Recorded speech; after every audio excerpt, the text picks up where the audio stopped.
Farmers watched with pity as she poured her last savings into a charred, lifeless wreck of a tractor. They whispered that the bank would own her land by dawn.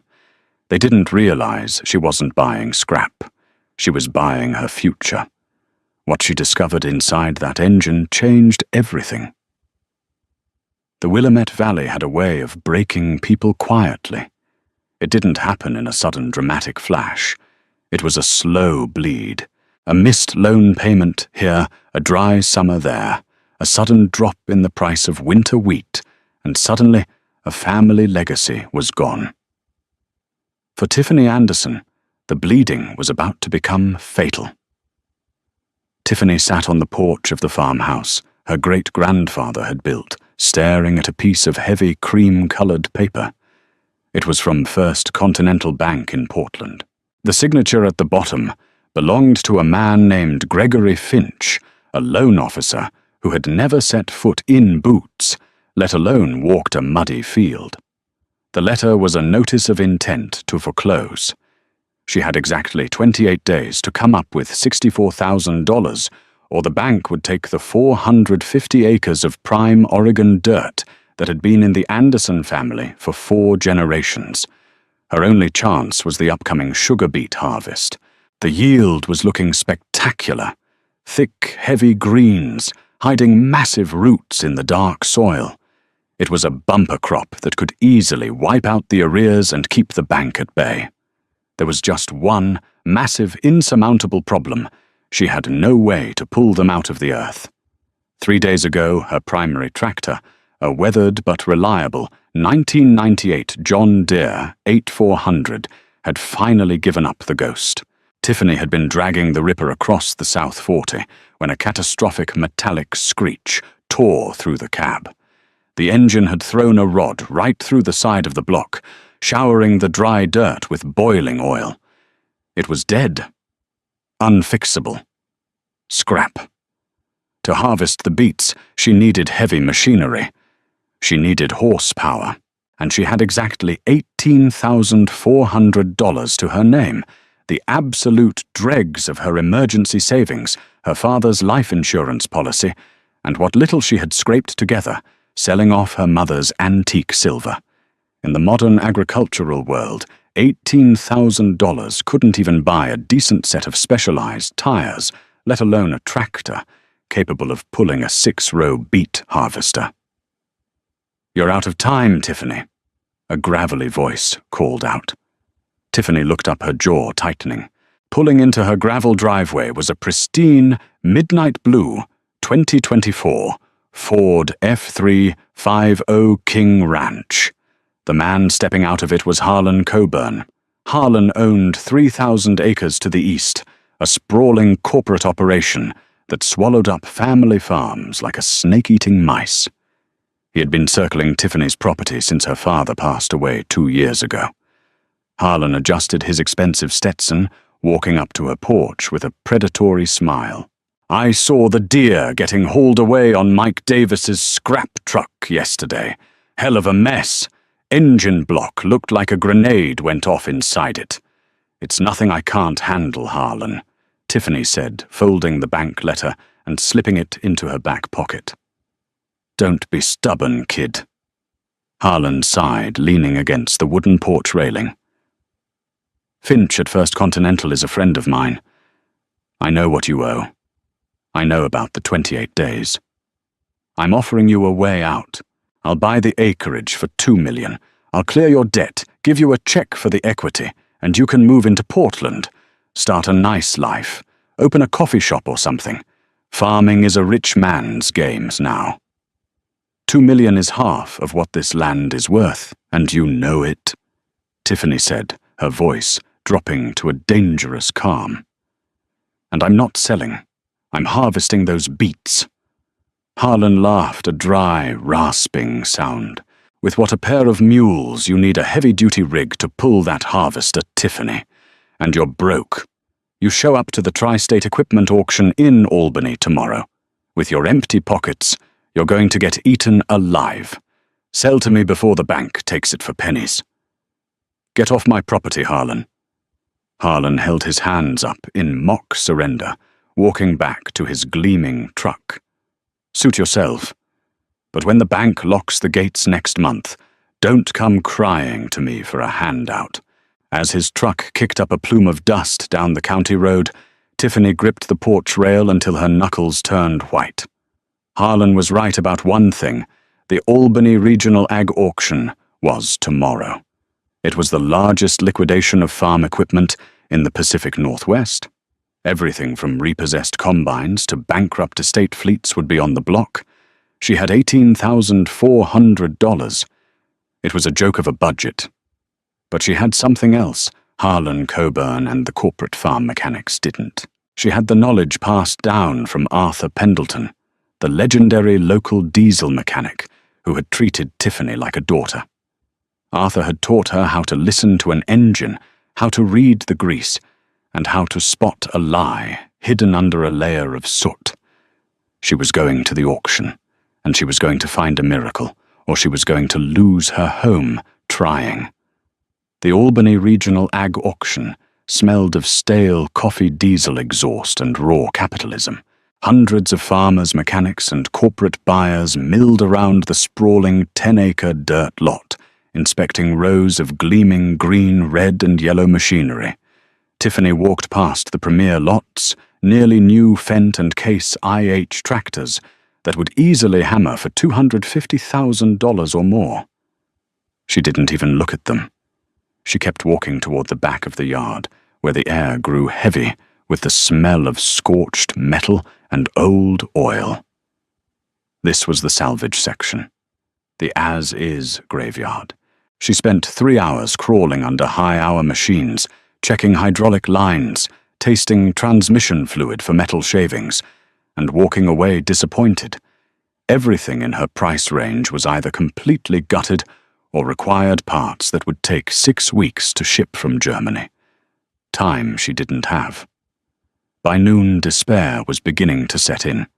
The sun was beating down, and her boots were caked in mud. Then she saw it. Sitting alone at the very edge of the chain-link fence was Lot 42.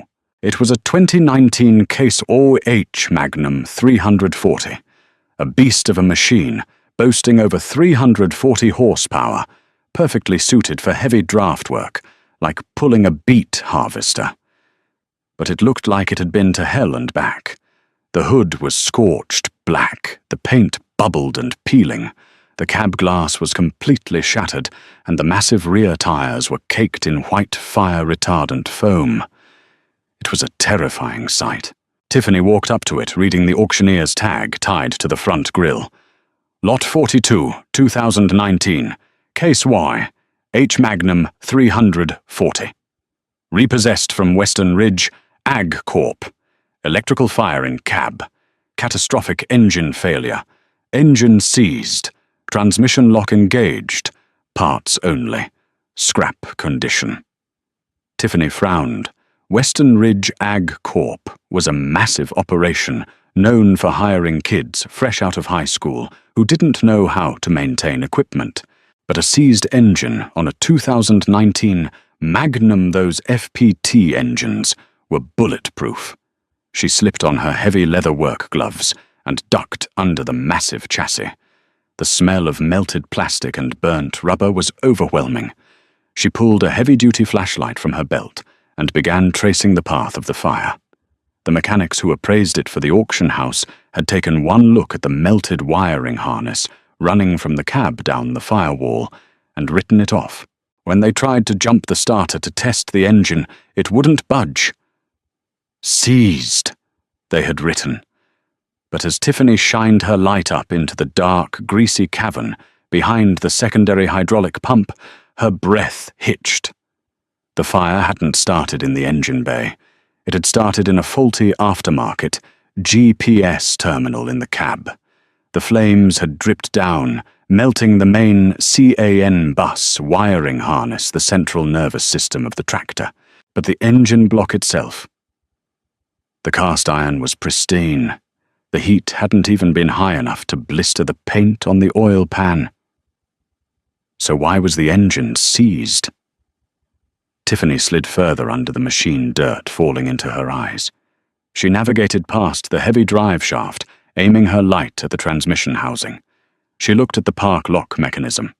The Case IH Magnum utilized a heavy electronic solenoid to engage the parking brake pole deep inside the transmission. Because the wiring harness had melted in the fire, the solenoid had lost power while the tractor was in gear. In these modern systems, a dead CAN bus triggers an absolute safety lockdown. The transmission was effectively cemented in place. If a mechanic tried to crank the engine from the front pulley with a massive wrench to test it, which the auction house appraisers definitely did, the locked transmission would refuse to let the crankshaft turn. It would feel exactly like a seized engine. Tiffany's heart began to hammer against her ribs. The engine wasn't seized. The block wasn't warped. It was suffering from a massive, terrifying-looking electrical short that had triggered a mechanical failsafe. To the untrained eye, or a lazy corporate mechanic who relied entirely on diagnostic laptops that couldn't plug into a melted port, the tractor was dead. But Tiffany remembered a lesson Arthur had taught her years ago, over a greasy diner table. Modern iron thinks it's smarter than you, Tiffany. When the computer panics, it locks the muscles. You want to see if the heart still beats. You bypass the brain. All she would need to do was drop the transmission inspection plate, manually disengage the locking pole with a crowbar, and hotwire the starter directly to a fresh battery, bypassing the melted computer entirely. If she was right, this wasn't scrap. It was a $150,000 tractor hiding in a $10,000 disguise. Don't tell me you're actually looking at that hunk of charcoal. Tiffany jumped, hitting her hard hat against the steel frame. She slid out from under the tractor to find Harlan Coburn standing there, flanked by his lead mechanic, a burly man named Gus. "Just browsing, Harlan," Tiffany said, dusting off her jeans. Gus snorted, kicking the deflated front tire of the Case IH. "Western Ridge burned this thing up 3 months ago. Driver left his cigarette on the console or something. Engine's locked up tighter than a drum. Even the scrap boys don't want it, because pulling that melted wiring out of the chassis is too much labor. It's a boat anchor." "Well, maybe I need a boat anchor," Tiffany said calmly. Harlan shook his head, a look of genuine pity flashing across his face. "This is what happens when people get desperate, Tiffany. They lose their minds. If you bid on this, you're literally throwing your last dollars into a fire. My offer still stands. Walk away with dignity." "Save your pity, Harlan. I'm going to the bidder's tent," Tiffany said, pushing past them. At 2 p.m., the auctioneer fast. Eddie Miller stepped up to the podium for the salvage rounds. The crowd had thinned out. The big money had already spent their millions on the pristine machinery. Only the scrap dealers, mechanics, and bargain hunters remained. "All right, folks, moving on to lot 42.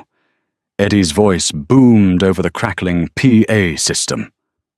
2019 Case IH Magnum 340. She's had a little thermal event in the cab. Engine is seized, transmission locked. Selling as scrap parts only. Who'll give me 10,000 just for the axles and the iron? Do I hear 10? Silence. A few scrap dealers shook their heads. Come on, boys, there's heavy iron here. Do I hear 5,000, 5,000 to start? 5,000, a gruff voice called out. It was Mike Davis, the local scrapyard owner. He only wanted it to melt down. I have 5. Do I hear 6,000 for the lot? Tiffany raised her numbered paddle. 6. Heads turned. Murmurs rippled through the folding chairs. Harlan Coburn, sitting 3 rows ahead of Tiffany, turned around and stared at her, as if she had just lost her mind. He laughed out loud. 6 from the lady in the back. Do I hear 7,7 to Mr. Davis? Mike Davis frowned at Tiffany, then raised his paddle. 7. 8. Tiffany fired back instantly. 9. Mike growled. He knew the bare scrap weight was worth at least 12,000, but he hated a bidding war. Tiffany said her voice steady, though her hands were shaking so hard she had to grip the plastic paddle with both fists. Mike Davis turned completely around, glaring at her. "Listen, little lady, you can't farm with a melted block. Don't waste your money. Bids at 10 to the lady, Eddie Miller, rapid-fired. Do I hear 11 from Mike? 11:10 is the bid. Going once at 10. Mike crossed his arms. He wasn't going to overpay just to spite a desperate girl. He shook his head. 10,000 going twice. 12. A new voice rang out. Tiffany snapped her head forward. It was Harlan Coburn. He wasn't looking at the auctioneer. He was looking dead at Tiffany, a smirk playing on his lips. He was bidding just to bleed her dry, just to make sure she had absolutely nothing left when she failed. Tiffany felt a hot spike of rage. 13. 14, Harlan said smoothly, checking his watch. Tiffany's mind raced. She had $18,400, but she needed at least $2,000 for the heavy-haul flatbed to get it to her farm, plus money for the replacement wires, fresh oil, and the starter bypass components. $14,500 was her absolute ceiling. She took a deep breath. She looked Harlan dead in the eye. 14,500. Tiffany said, her voice ringing clear across the silent tent. Harlan stared at her. He saw the fire in her eyes, the sheer, unadulterated defiance. He laughed quietly, raising his hands. Let her have her junk. Let her burn her last bridge. I'm out, Harlan announced loudly. Let the girl buy her coffin. 14.5. Going once, going twice. Sold to bidder. Number 418. The hammer fell. Tiffany slumped back in her chair, a cold sweat breaking out across her forehead. She had just spent the last of her family's money on a piece of machinery that every professional in the county said was dead. 3 hours later, the massive scorched tractor was winched onto a lowboy trailer and hauled to the Anderson farm. The driver dumped it unceremoniously in Tiffany's dirt driveway, leaving a deep rut in the gravel. As the sun began to set, casting long, bloody shadows across the Willamette Valley, Tiffany stood alone in front of the blackened behemoth. The farm was dead silent. The sugar beets in the fields seemed to mock her, buried deep in the earth, waiting to rot if she couldn't pull them. She walked into her barn, turned on the halogen work lights, and grabbed her heavy canvas tool bag. She grabbed a socket set, a 3-foot pry bar, and a heavy gauge jumper cable. It was time to find out if she was a genius or the biggest fool in Owyhee County. The Oregon night was bitter, the temperature plunging toward freezing, but Tiffany Anderson was sweating. She lay flat on her back beneath the belly of the blackened Case YH Magnum, the rough gravel biting through her thin flannel shirt. Above her loomed 14 tons of dead iron. Her first task was bypassing the failsafe. The transmission inspection plate was bolted tight, sealed with a factory adhesive that had hardened like concrete over the years. It took Tiffany an hour of brute force, with a heavy breaker bar, her muscles burning, before the plate finally broke free, with a sickening crack raining a pint of residual transmission fluid onto her chest. She spat the bitter oil from her lips, wiping her eyes with a grease-stained rag. Shining her flashlight into the complex planetary gear assembly, she spotted the culprit, the parking pole clamped down tight against the output shaft, locked in place by the dead electronic solenoid. Tiffany wedged a 3-foot pry bar against the steel pole housing. She braced her boots against the inside of the tractor's massive front tire, gritted her teeth, and shoved. Clack! The heavy steel tooth snapped back. The transmission was free. The muscles of the beast were unlocked. Now she had to see if the heart could still beat. She rolled out from under the rig, her entire body aching, and walked to her father's old workbench. The fire had completely destroyed the ignition circuit. Turning the key would do nothing. She had to hot-wire the starter motor directly to a fresh pair of 12-volt heavy-duty batteries she had pulled from her old combine. But a direct bypass on an 8.7-litre FPT diesel engine required moving massive electrical current. If she used a cable that was too thin, the resistance would melt the copper and spark a real fire, destroying her last hope. She needed to ensure the cross-sectional area of her makeshift jumper cable could handle the surge. She grabbed a piece of chalk and quickly scratched the resistivity formula onto the metal side of the toolbox. To avoid critical voltage drop across the 10 feet of cable she needed, she applied the physical laws of electrical resistance, R equals RHOL over A, where ρ for copper is 1.68 times 10 to the power of minus 8 ohms per meter. L is the length in meters, and A is the cross-sectional area.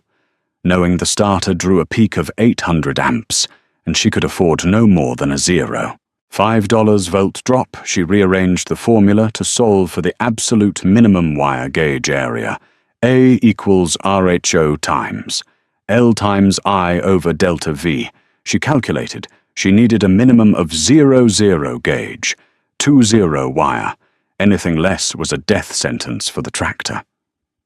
Tiffany scavenged the barn, finally ripping the heavy, thick welding leads off her father's old Lincoln Electric arc welder. It was overkill, but it would carry the load. She clamped the negative lead to the scorched cast-iron engine block to ground it. She bolted the positive lead securely to the starter solenoid terminal. Then, holding the other end of the live positive cable with thick, rubberized lineman's gloves, she stepped back. "Please," Tiffany whispered to the cold, empty barn.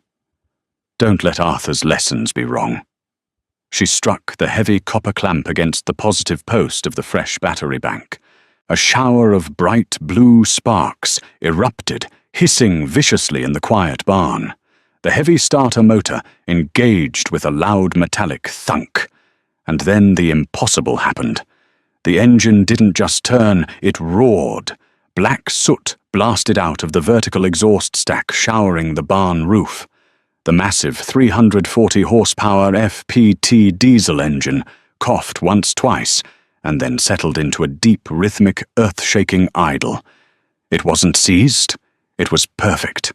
The deep guttural thrum of the engine vibrated through the soles of Tiffany's boots, traveling up her spine.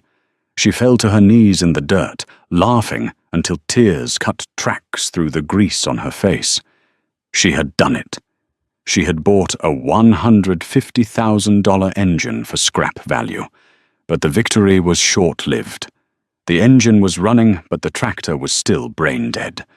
Without the CAN bus computer network, the hydraulic pumps wouldn't engage, and the power takeoff PTO shaft wouldn't spin. A tractor without hydraulics is just a very heavy, very loud paperweight. She couldn't lift or operate the beet harvester without fluid pressure. With only 10 days left until the foreclosure deadline, Tiffany drove her beat-up pickup to Eugene, tracking down a man named Bill Henderson, a grumpy retired hydraulics engineer who ran a surplus parts yard. She traded her mother's gold wedding band, her absolute last possession of value, for a set of manual spool valves, high-pressure hosing, and a mechanical PTO override clutch. For the next week, she slept in the barn. She bypassed the melted computer, entirely bolting heavy mechanical levers directly inside the cab, routing the hydraulic lines through the shattered rear window. It looked like Frankenstein's monster, a high-tech modern machine, stripped down and rigged with old-school analog controls. On day 20 of the 28-day notice, Tiffany climbed into the burnt-out cab. She shoved the heavy mechanical lever she had welded to the floor. The hydraulic pump whined, and the massive three-point hitch on the rear of the tractor lifted the 6-row beet harvester into the air. It was ugly. It was dangerous. But it worked. It was time to harvest. The Willamette Valley had never seen a harvest quite like it. For 7 days straight, Tiffany pushed the Magnum 340 to its absolute limits. Without a windshield or an enclosed cab, She ate dust for 14 hours a day. The roar of the straight-piped diesel engine was deafening, forcing her to wear heavy industrial earmuffs. But the tractor pulled. God did it pull. The heavy sugar beets were ripped from the dark earth, travelling up the harvester's conveyor belts and dumping into the transport trucks driven by a few loyal neighbours who had agreed to haul the crop on credit. Truck after truck rolled out of the Anderson farm, heading to the Amalgamated Sugar Company processing plant in Nampa. Tiffany was running on fumes black coffee and sheer stubborn rage. Every time she felt her arms giving out, every time the freezing autumn wind cut through her jacket, she thought of Harlan Coburn's predatory smile. She gripped the steering wheel harder. Day 28. The deadline. At 9 a.m. sharp, a silver Lexus SUV and a midnight blue Ford F-35 pulled to a halt at the edge of Tiffany's driveway. Harlan Coburn stepped out, adjusting his Stetson. Beside him was Gregory Finch, the loan officer from First Continental Bank, clutching a leather briefcase containing the final eviction and foreclosure documents. Behind them walked Gus Harlan's lead mechanic, carrying a heavy chain and padlock for the main gate. Quiet morning, Harlan noted, looking over the fields. The fields were entirely stripped of greenery. The dirt was turned over brown and bare. Looks like she finally gave up. Let's get this over with, Gregory. It's a shame, Finch said, adjusting his glasses. But business is business. They walked up the driveway toward the main barn, but as they rounded the corner of the farmhouse, they stopped dead in their tracks. Sitting in the center of the gravel yard was the burnt-out, apocalyptic-looking Case YH Magnum. It was covered in fresh mud, crude wires, snaking all over its chassis, and manual levers welded to its sides. It looked like a machine built for war. Sitting on the front porch of the farmhouse, a cup of coffee in her hand, was Tiffany Anderson. She was covered head to toe in black grease and brown dust, but her eyes were bright, and her posture was unyielding. "Morning, gentlemen," Tiffany called out, her voice raspy from a week of breathing dust. "You're trespassing."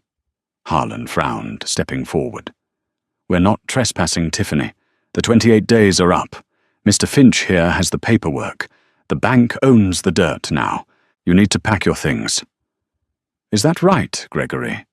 Tiffany asked, locking eyes with the banker. Finch looked uncomfortable, clutching his briefcase tighter. "Miss Anderson, I'm sorry, but we have not received the $64,000 to clear the arrears. The deadline was 8 a.m. this morning." Tiffany stood up. She reached into the chest pocket of her dirty overalls and pulled out a crisp white piece of paper. She walked down the porch steps and shoved it directly into Finch's chest. Finch blinked, taking the paper. He adjusted his glasses and read it. The color instantly drained from his face. It was a certified wire transfer receipt from the Amalgamated Sugar Company, dated yesterday afternoon, deposited directly into First Continental Bank. The harvest yielded 3,000 tons of premium beets. Tiffany said, her voice dripping with ice. Sugar content was through the roof. The payout was $142,000. The $64,000 for the arrears cleared your bank's system at 7:45 a.m. this morning. I verified it with the branch manager an hour ago. The remaining $78,000 is sitting in my operating account.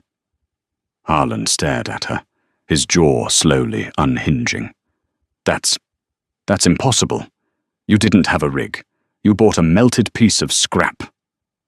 He spun around to look at the blackened Case IH, then grabbed Gus by the jacket. "You told me that engine was seized. You told me it was a boat anchor." Gus stepped away, walking slowly toward the tractor.